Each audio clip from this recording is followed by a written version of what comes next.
ശ്രീമദ് ഭാഗവത പത്രത്തിലേക്ക് ഏവർക്കും സ്വാഗതം. ഓം അജ്ഞാനതിമിരാന്ധസ്യ ജ്ഞാനാഞ്ജനശലാകയാ ചക്ഷുരുന്മീലിതം യേന തസ്മൈ ശ്രീഗുരവേ നമഃ. യം പ്രവ്രജന്തമനുപേതമപേതകൃത്യം ദ്വൈപായനോ വിരഹകാതരാവിഭാവാ പുത്രേതി തന്മയതയാ തരവോഭിനേതോസ്തം സർവഭൂതഹൃദയം മുനിം മാനതോസ്മി. കൃഷ്ണായ വാസുദേവായ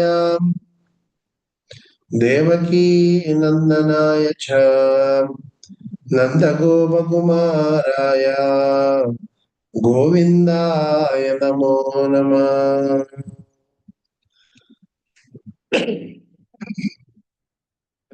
ശ്രീമദ് ഭാഗവതം പ്രഥമസ്കന്ധം അധ്യായം 11 ശ്ലോകം 21.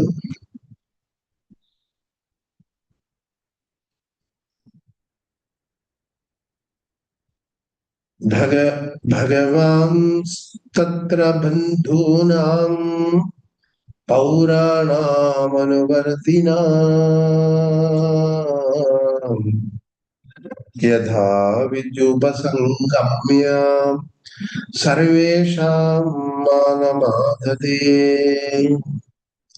അർത്ഥം, പരമദിവ്യോത്തമ പുരുഷനായ ഭഗവാൻ കൃഷ്ണൻ തന്നെ സ്വീകരിക്കാനും സ്വാഗതം ചെയ്യുവാനും എത്തിച്ചേർന്ന ഓരോ സുഹൃത്തുക്കളെയും ബന്ധുക്കളെയും ദ്വാരകാ നിവാസികളെയും സമീപിച്ചുകൊണ്ട് അവർക്കേവർക്കും അർഹമായ വണ്ണം ബഹുമാന ആദരങ്ങൾ സമർപ്പിക്കുകയും ചെയ്യും.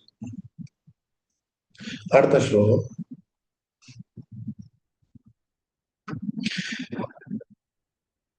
ശ്ലോകം 22, അധ്യായം 11. പ്രഭുവാഭിവാദനാശ്ലേഷകരസ്പർശസ്മിതേ ക്ഷണൈ ആശ്വാസ്യ ചാശ്വാമകേഭ്യോ വരൈശ്ചാഭിമതൈർവിഭൂ. സർവേശ്വരനായ ഭഗവാൻ അവിടെ സന്നിഹിതരായിരുന്ന എല്ലാവരെയും വണങ്ങി ഏവരെയും തന്റെ ശിരസ് നമിച്ച് വണങ്ങുകയും ആശംസകൾ അന്യോന്യം കൈമാറി ആലിംഗനം ചെയ്തും ഹസ്തദാനം ചെയ്തും നോക്കി മന്ദഹസിച്ചുകൊണ്ടും വാഗ്ദാനങ്ങൾ നൽകിക്കൊണ്ടും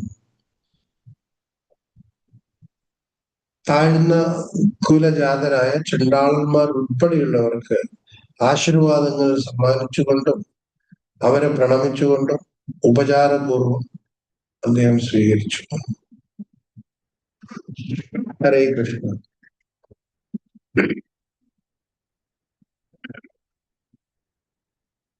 ഇവിടെ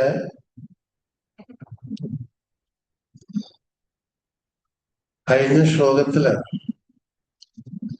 പലതരത്തിലുള്ള ആളുകളാണ് ഭഗവാന്റെ ആഗമനത്തിൽ ഭഗവാനെ ദ്വാരകയിലേക്ക് സ്വാഗതമരുളിയത്.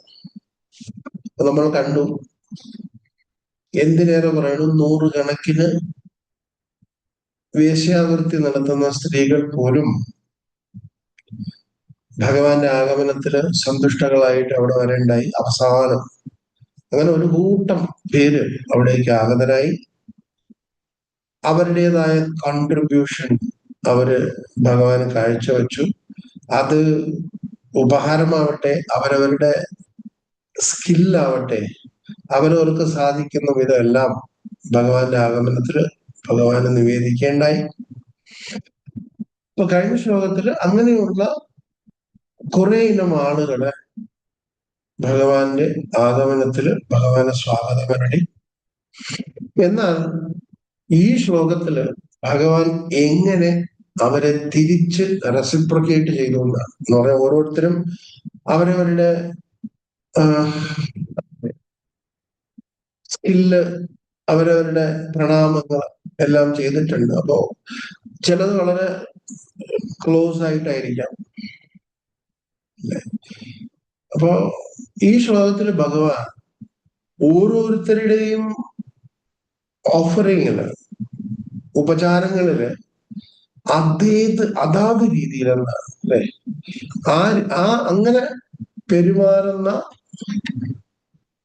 രീതി വിസ്തരിക്കുന്നതാണ് ഈ ഒരു ശ്ലോകം.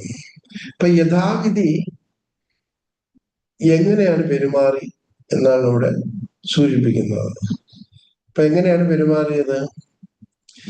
യഥാ വിദ്യ ഉപസംഗമ്യ സർവേഷ മാനമാനതേ, അല്ലെ?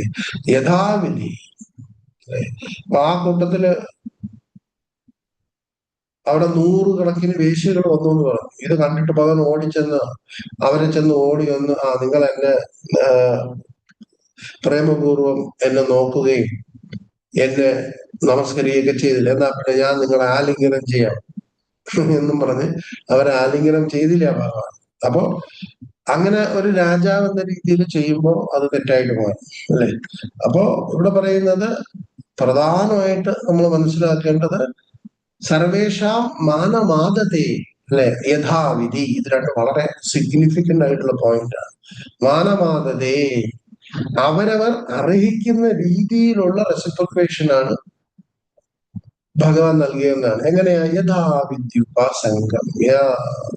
അത് വളരെ ഇമ്പോർട്ടന്റ് ആയിട്ടുള്ള ഒരു കാര്യമാണ്, അല്ലെ?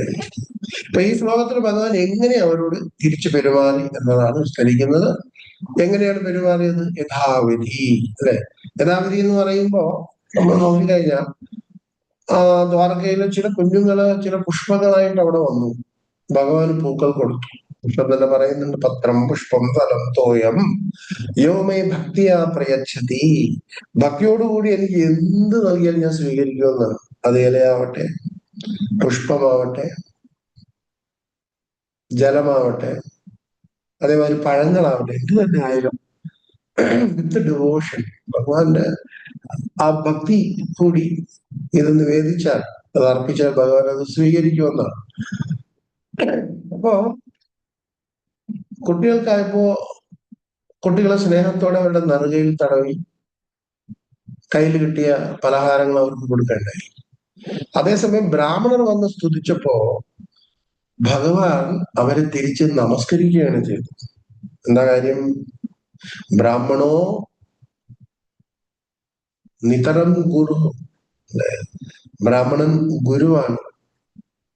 അപ്പോ ബ്രാഹ്മണരെ നമസ്കരിക്കുമ്പോ പൊതുവെ ഈ സോഷ്യൽ മീഡിയയിൽ കാണാറുണ്ട്, അല്ലെങ്കിൽ തന്നെ എന്തിനേറെ പറയണു, ഗുരുപൂർണിമയ്ക്ക് കുട്ടിയോടൊന്ന് ഗുരുക്കന്മാരെ വണങ്ങിയാൽ തന്നെ ആൾക്കാർക്ക് ഗുരു പൊട്ടാറുണ്ട്, അല്ലെ? അതെന്തുകൊണ്ടാ? കാരണം അവർക്ക് കിട്ടാത്തതുകൊണ്ട് അത് തന്നെ, അല്ലെ? അപ്പൊ അവർക്ക് ആ രീതിയിൽ കിട്ടാത്തത് കൊണ്ട് ഉടനെ കമന്റ് ചെയ്യും, ഇതിന്റെ ഒന്നും ആവശ്യമില്ല, അച്ഛനും അമ്മയും മാത്രം നമസ്കരിച്ചാൽ മതി എന്ന് പറയും. ഇവിടെ അങ്ങനെയല്ല, യഥാവിധി. ഓരോന്നിനും ഓരോ രീതിയുണ്ട് സനാതന സംസ്കാരത്തില്, അല്ലെ? അപ്പൊ ബ്രാഹ്മണർ വന്ന് സ്തുതിച്ചപ്പോൾ ആ ഒരു എൻറ്റയർ രാജ്യത്തിലെ തന്നെ രാജാവ് ബ്രാഹ്മണനെ നമസ്കരിക്കുകയാണ്.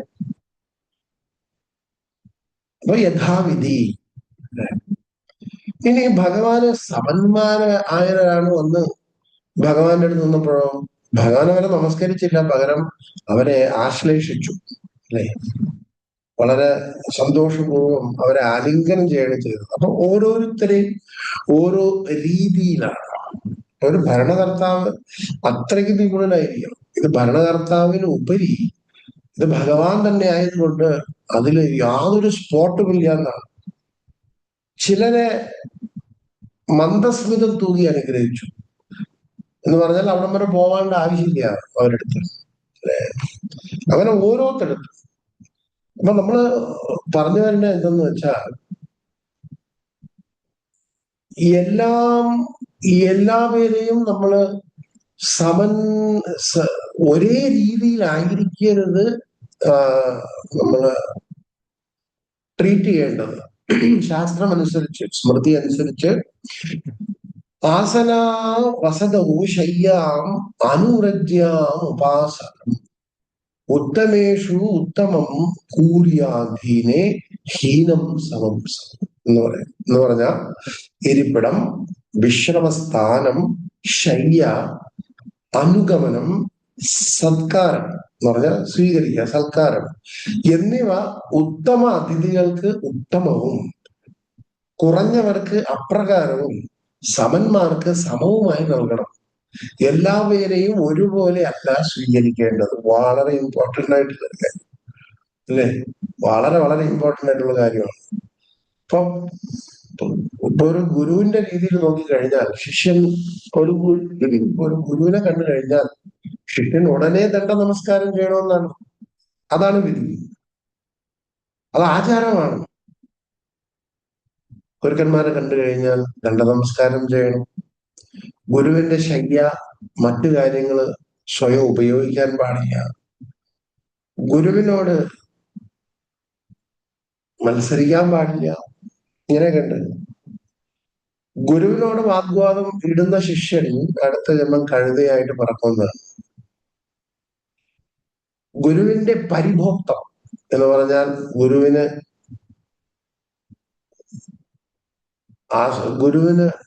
ഗുരുവിന്റെ ധനം അങ്ങനെയുള്ളതൊക്കെ അപഹരിച്ചു കഴിഞ്ഞാൽ പരിഭോക്തം ചെയ്ത അടുത്ത ജന്മം കീടാനുമായിട്ട് പറക്കുന്നതാണ്.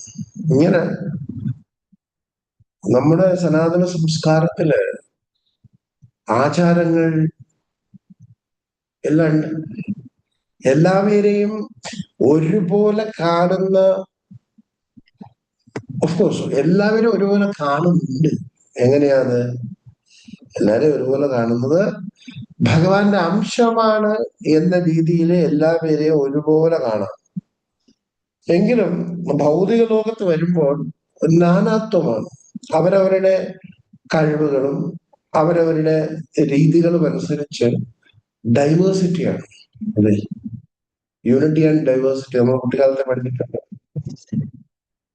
അപ്പോ നാം എല്ലാം ഒന്നിച്ച് നിൽക്കുന്നത്, നമുക്ക് ഒരുമ വേണ്ടത് നാം എല്ലാം ഭഗവാന്റെ അംശം എന്ന രീതിയിലാണ്. മമൈവാംശോ ജീവലോകെ ജീവഭൂത സനാതന. കൃഷ്ണൻ പറയുന്നു, ഇപ്പൊ ഭഗവാന്റെ മക്കൾ എന്ന രീതിയിൽ ഒരച്ഛന്റെ മക്കളാണ്. അത് കൃത്യവും കറക്റ്റുമാണ്. എന്നാൽ വി ആർ ഡിഫറെന്റ്. അല്ലെ? എങ്ങനെയാണ്? ബേസ്ഡ് ഓൺ അവർ സ്കിൽസ്, അവർ എഡ്യൂക്കേഷൻ, അവർ പൊസിഷൻ. അപ്പൊ പൊസിഷനും എഡ്യൂക്കേഷനും മര്യാദയും അനുസരിച്ചൊക്കെ ഭൗതികമായിട്ട് നമ്മളെല്ലാം വ്യത്യസ്തരാണ്. ആ വ്യത്യസ്തത നമ്മൾ സ്വീകരിച്ചേ പറ്റൂ. അതാണ് ഇവിടെയും ഭഗവാൻ കാണിക്കുന്നത്. ഓരോരുത്തരും അവരവരുടെ രീതിയിൽ ഭഗവാനെ പല കാര്യങ്ങൾ കോൺട്രിബ്യൂട്ട് ചെയ്തപ്പോ ഭഗവാൻ അവരവര് മാന അർഹിക്കുന്ന രീതിയിലാണ് അവർക്ക് റെസിപ്രോക്കേറ്റ് ചെയ്തു എന്നാണ്. അപ്പോ എല്ലാവരും ഒരുപോലെ എന്ന് ഭൗതികമായി കാണുന്നത് വലിയൊരു തെറ്റാണ്. അല്ലെ? നമുക്ക് പിന്നെ മുന്നേറ്റം ഉണ്ടാവില്ല എല്ലാവരും ഒരുപോലെയാണ് എങ്കിൽ. ഇപ്പൊ ഒരു ക്ലാസ്സില് 50 പേർ പഠിക്കുന്നു, കുട്ടികൾ. അപ്പോ ടീച്ചർ വന്നിട്ട് എല്ലാവരും ഒരുപോലെ എന്ന ഒരു സിദ്ധാന്തത്തിന് കാഴ്ചപ്പാടുള്ള ഒരു വ്യക്തിയാണ്. അങ്ങനെയാണ് എങ്കിൽ, എല്ലാവരും ഒരുപോലെ ട്രീറ്റ് ചെയ്യുന്നുവെങ്കിൽ ആ കുട്ടികളില് അത്രയാണ് നല്ലപോലെ പഠിക്കുക. അല്ലേ?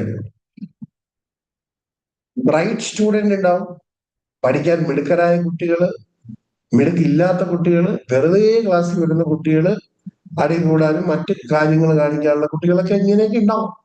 അപ്പൊ അടി കൂടുന്നവനും സമരം ചെയ്യുന്നവനും അക്രമം അഴിച്ചു വിടുന്നവനുമായിട്ടുള്ള സ്റ്റുഡന്റിനെയും ഒരു ബ്രൈറ്റ് സ്റ്റുഡന്റിനെയും കൂടെ എങ്ങനെ ഒരുപോലെ കാണും?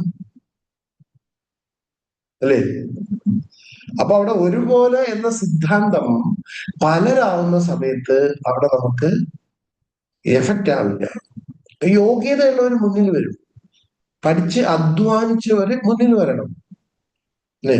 പഠിക്കേണ്ട സമയത്ത് ഇടിയും കൂടി സമരവും നയിച്ച് ബാക്കിയുള്ള കാര്യങ്ങളൊക്കെ ചെയ്തു പോയി കഴിഞ്ഞാൽ പഠിക്കാൻ പറ്റില്ല.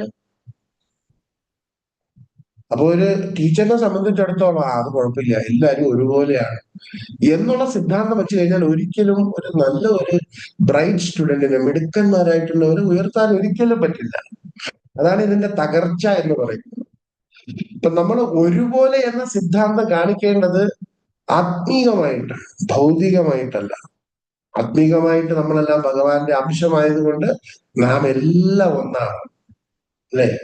പണ്ഡിത അശുനി ചൈവ ശുഭാകേച പണ്ഡിത സമദർശിന, അല്ലെ? ഒരു സാധു പട്ടിയിലും ചണ്ടാലനിലും രാജാവിലും സ്ത്രീയിലും ബ്രാഹ്മണനിലും എല്ലാവരുടെ ഹൃദയത്തിലും ആത്മാവിനെ ദർശിക്കുന്നു. ആ രീതിയിൽ നമ്മളെല്ലാം ഒന്നാണ്. പക്ഷേ ബ്രാഹ്മണൻ ഇരിക്കുന്ന അതേ സീറ്റില് ഒരു പട്ടിമാംസം കഴിക്കുന്നവരോട് തിരുത്താൻ പറ്റില്ല. കാരണം ഭൗതികമായിട്ട് വ്യത്യസ്തമാണ്. അപ്പൊ അതുകൊണ്ട് ഒരിക്കലും ചണ്ടാളൻ എനിക്ക് ബ്രാഹ്മണന്റെ സീറ്റിൽ ഇരിക്കണം ഇപ്പൊ തന്നെ എന്ന് ആഗ്രഹിക്കുന്നത് തെറ്റാണ്. അതേസമയം അതേ ചണ്ടാളൻ ആ ചണ്ടാളത്വമെല്ലാം വിട്ട് പട്ടിമാംസമൊക്കെ മാറ്റിവെച്ച് ആത്മശുദ്ധി വരുത്തി ജീവിതത്തിന്റെ ഓരോ കർമ്മവും ശുദ്ധീകരിച്ചു കൊണ്ട് വന്നാൽ തീർച്ചയായും ആ ചണ്ടാളനും ബ്രാഹ്മണന്റെ പദവി മാത്രമല്ല അതിന് ഉപരിയായിട്ടുള്ള പദവിയിലെത്താൻ പറ്റും എന്നാണ്. രത്നാകരൻ എന്ന കാട്ടാളൻ, അതേ കാട്ടാളനായിരുന്നു. എങ്കിൽ പോലും നാരദർഷിയുടെയും അനുഗ്രഹവും അദ്ദേഹത്തിന്റെ കഠിന പ്രയത്നവും കൊണ്ട്, എന്തിനേറെ പറയണു, ബ്രാഹ്മണൻ ബ്രഹ്മഋഷി. ആരാത്? വാത്മീകി. ബ്രഹ്മാവ് പോലും നേരിട്ട് ചെന്ന് വാത്മീകിയെ കണ്ടുവന്ന്. അതിനപ്പുറം വേറെ എന്തെങ്കിലും പറയണു? കാട്ടാളനായിട്ടുള്ള ഒരാളാ, അല്ലെ? അപ്പോ സനാതന സംസ്കാരം നമ്മളെ പഠിപ്പിക്കുന്നത് താണവനെന്നോ ഉയർന്നവനോ എന്നും താണവൻ താനായിട്ട് തന്നെ ഇരിക്കണം, നീ ഒരിക്കലും മേലെ വരണമെന്നോ എന്നൊന്നുമല്ല. അത് തെറ്റായ വ്യാഖ്യാനമാണ്. അവന്റെ കർമ്മങ്ങളാണ്, അവന്റെ കർമ്മത്തിന്റെ മണ്ഡലങ്ങളാണ് അവനെ ഉയർന്നവനോ നീച്ചനോ എന്നാക്കുന്നത്.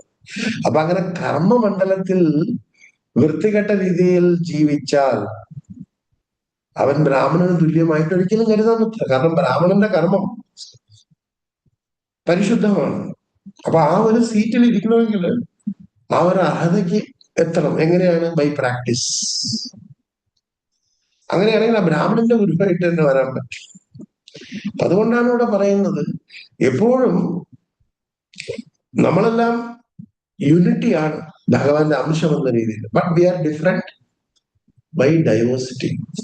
ഡൈവേഴ്സിറ്റിയിൽ എപ്പോഴും നമ്മൾ ഡിഫറെന്റ് ആണ്, based on our skills, position, education, action.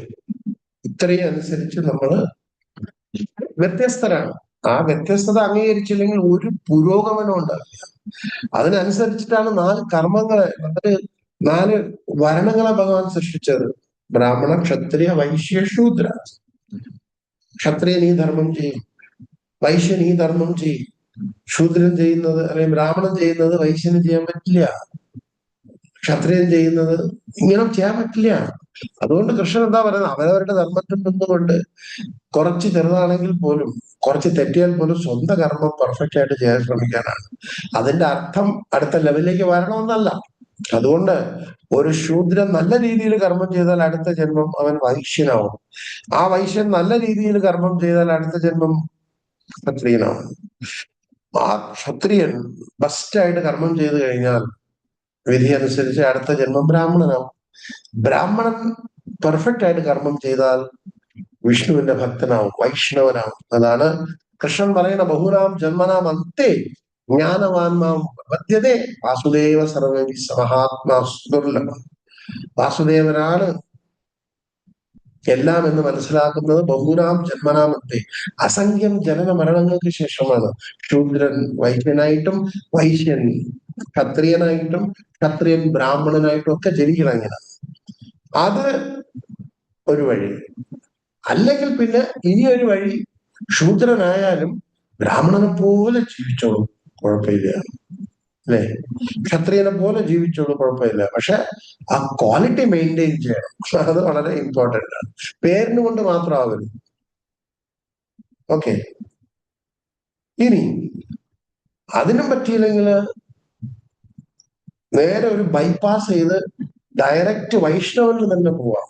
കൃഷ്ണന്റെ ഭക്തനായിട്ട് ജീവിച്ചാൽ മതി. കൃഷ്ണൻ പറയുന്നതനുസരിച്ച് ജീവിച്ചാൽ മതി. അതുകൊണ്ടാണ് ഭഗവത്ഗീതയിൽ അർജുനന് ഓരോ കാര്യങ്ങൾ പറഞ്ഞു കൊടുത്തു. എന്നാ പിന്നെ ഇത് ചെയ്യും, ഇത് ചെയ്യാൻ പറ്റില്ല ഇത് ചെയ്യും, ഈ യോഗം ചെയ്യാൻ പറ്റില്ല ഇത് ചെയ്യും. ഇതൊന്നും പറ്റിയില്ലെങ്കിൽ സർവധർമാൻ പരിത്യജ്യ മാമേകം ശരണം പറഞ്ഞ, നീ എനിക്കായിക്കൊണ്ട് കർമ്മങ്ങൾ ചെയ്യൂ എന്ന് പറയുന്നു. അത് തന്നെ നിന്നെ പരിപൂർണതയിൽ എത്തിക്കും എന്ന് പറയുന്നു. അപ്പൊ അനേക ജന്മങ്ങൾ കൊണ്ടും നമുക്ക് പരിപൂർണതയിലെത്താം, അല്ലെങ്കിൽ ഈ ജന്മത്തിൽ തന്നെ നമുക്ക് പരിപൂർണതയിലെത്താം എന്നാ പറയുന്നത്. ഓക്കെ. അപ്പൊ വളരെ ഇമ്പോർട്ടന്റ് ആണ്. അപ്പോ ആസന വസതോ ശയാ മനുവൃദ്യ ഉപാസനം ഉത്തമേഷു ഉത്തമം കുര്യാദീനെ ഹീനം സമം സമ. ഇരിപ്പിടം, വിശ്രമസ്ഥാനം, ശയ്യ, അനുഗമനം, സൽക്കാരം എന്നിവ ഉത്തമ അതിഥികൾക്ക് ഉത്തമവും കുറഞ്ഞവർക്ക് അപ്രകാരവും. ഈ കുറഞ്ഞതെന്ന് പറഞ്ഞാൽ അവന്റെ തെറ്റ് തന്നെയാണ്, അവൻ കുറഞ്ഞു പോകാൻ കാരണം. അവൻ എത്തിച്ചില്ല, അതുകൊണ്ട് അവന് കുറഞ്ഞു, അത്രേ ഉള്ളൂ. സമന്മാർക്ക് സമവുമായി നൽകണം. എല്ലാവരെയും ഒരുപോലെ അല്ല സ്വീകരിക്കേണ്ടത്. അപ്പൊ അതുകൊണ്ട് അവരുടേതായ പൊസിഷനും ക്വാളിറ്റിയും അനുസരിച്ചിട്ടാണ് നമ്മൾ എല്ലാവരെയും സ്വീകരിക്കേണ്ടത്. അതിന്റെ അർത്ഥം അവരെല്ലാം, അല്ലെങ്കിൽ കുറഞ്ഞവർ, അങ്ങനെയുള്ള സൽക്കാരം കുറഞ്ഞവര് അവരെ നിന്ദ്യരാക്കണം എന്നർത്ഥമില്ല. അപ്പോഴത്തേക്കും നമ്മൾ എന്തായി മാറും? സംസ്കാരശൂന്യരായിട്ട് മാറും. അവരവരെ അർഹിക്കുന്ന കാര്യങ്ങൾ കൊടുക്കുക, അത്രയേ ഉള്ളൂ, നൽകുക. അപ്പോ ഇതിനു മുമ്പെയുള്ള കാലത്തിൽ വലിയ വലിയ യജ്ഞങ്ങൾ നടക്കുമ്പോഴോ അല്ലെങ്കിൽ രാജാവ് കൂട്ടുന്ന മീറ്റിംഗ് കൂട്ടുന്ന സമയത്തൊക്കെ ഓരോരുത്തരുടെയും ഇരിപ്പിടങ്ങളൊക്കെ ഡിഫറെന്റ് ആണ്. അവരവർ അർഹിക്കുന്ന രീതിയിലേ കൊടുക്കുള്ളൂ എന്നാ പറയുന്നത്. ഇപ്പൊ നമ്മൾ തന്നെ നമ്മുടെ കുടുംബത്തില് ഒരു വിവാഹം നടക്കുന്ന സമയത്ത് നമ്മുടെ കാരണവർക്ക് പ്രോപ്പറായിട്ടുള്ള ഇതല്ലേ കൊടുക്കുന്നത്. ഒരു മര്യാദ നമ്മൾ കൊടുക്കും. ആണുങ്ങൾക്ക് ഒരു മര്യാദ കൊടുക്കും, മുത്തശ്ശന്മാർക്ക്, മുത്തശ്ശിമാർക്ക്, ഏറ്റവും വയസ്സ് കൂടിയ ആൾക്ക്, അല്ലെ, ബാലികമാർക്ക്, ബാലന്മാർക്ക്, ഇവർക്കൊക്കെ തന്നെ അവരവര് അർഹിക്കുന്നത് കൊടുക്കണമെന്നാണ് പറയുന്നത്. അതാണ് പറയുന്നത്. ഇത് വളരെ സിഗ്നിഫിക്കന്റ് ആണ്. അപ്പൊ ഭഗവാനും ഇതേമാതിരി തന്നെ ഓരോരുത്തർക്കും പലഹാരങ്ങളും പൂക്കൾ കൊടുത്തു. ബ്രാഹ്മണർ വന്നപ്പോ അദ്ദേഹം നമസ്കരിച്ചു.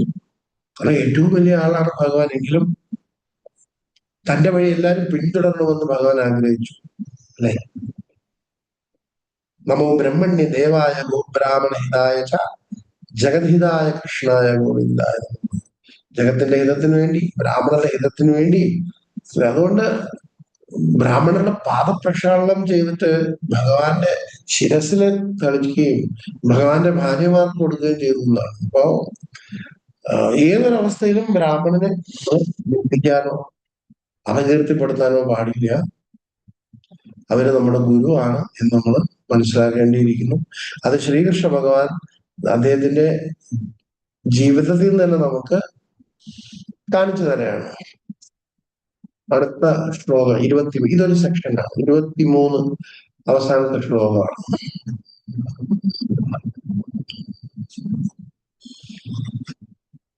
സ്വയം ച ഗുരുഭിർവിപ്രയേ സദാരേസ്തവിരൈരപി ആശീർഭിർയുജ്യമാനോ അന്യേനു വന്ദിഭിശ്ചാവിശത്പുരം.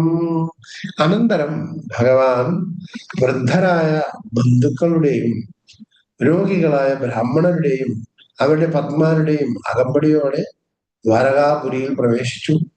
ഇവരെല്ലാം തന്നെ അനുഗ്രഹങ്ങൾ അർപ്പിച്ചും ഭഗവാന്റെ മാഹാത്മ്യങ്ങൾ കീർത്തിച്ചുകൊണ്ടും വരുന്നു. അവിടെ സന്നിഹിതരായ ഏവരും ഭഗവാന്റെ മഹത്വങ്ങളെ സ്തുതിക്കേണ്ടായി.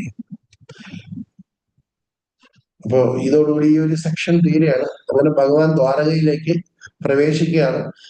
ഭഗവാൻ വന്നതും ദ്വാരകയ്ക്ക് പ്രവേശിക്കുന്ന ഇടയിൽ നടന്ന സംഭവമാണ് ഇത്. അവർക്ക് ഏവർക്കും ഭഗവാൻ അനുഗ്രഹം നൽകി ബാക്കിയുള്ളവരോടൊപ്പം ഭഗവാന്റെ അകത്തേക്ക്, ആ താമസ സ്ഥലത്തേക്ക് ഭഗവാൻ വസിക്കുന്ന സ്ഥലത്തേക്ക് പോവുകയാണ്, കൊട്ടാരത്തിലേക്ക് പോവുകയാണ്. ഇനി നമുക്ക് അടുത്ത സെക്ഷൻ നമുക്ക് നാളെ നോക്കാം. ഇന്ന് വരെ നമ്മള് സൂമിലായിരുന്നു. സൂം ഒരു അരമണിക്കൂർ ഉണ്ടാവുള്ളൂ. അതുകൊണ്ട് നാളെ ചിലപ്പോ ഗൂഗിൾ മീറ്റിലായിരിക്കും ചിലപ്പോ. അപ്പോൾ ലിങ്ക് വന്നുകൊണ്ട് പേടിക്കാന്ന് വേണ്ട. കാരണം പലരുടെയും ഫോണില് സൂം ഡൗൺലോഡ് ചെയ്യാനൊക്കെ വലിയ ബുദ്ധിമുട്ടാണ് പ്രായമായവർക്ക്. പക്ഷെ ഗൂഗിൾ മീറ്റ് ആകുമ്പോൾ സ്മാർട്ട് ഫോണിൽ ഡയറക്റ്റ് സപ്പോർട്ട് ഉള്ളത് കൊണ്ട് ഒന്ന് ട്രൈ ചെയ്യാന്ന് വിചാരിക്കുന്നു. നോക്കാം നമുക്ക്. അപ്പൊ എന്തായാലും നാളെ കാണാം. ചിലപ്പോൾ ഗൂഗിൾ മീറ്റിലായിരിക്കും. ഹരേ കൃഷ്ണ. ഗൂഗിൾ മീറ്റിൽ പറ്റുന്നില്ലെങ്കിൽ സൂമിൽ തന്നെ. ഹരേ കൃഷ്ണ.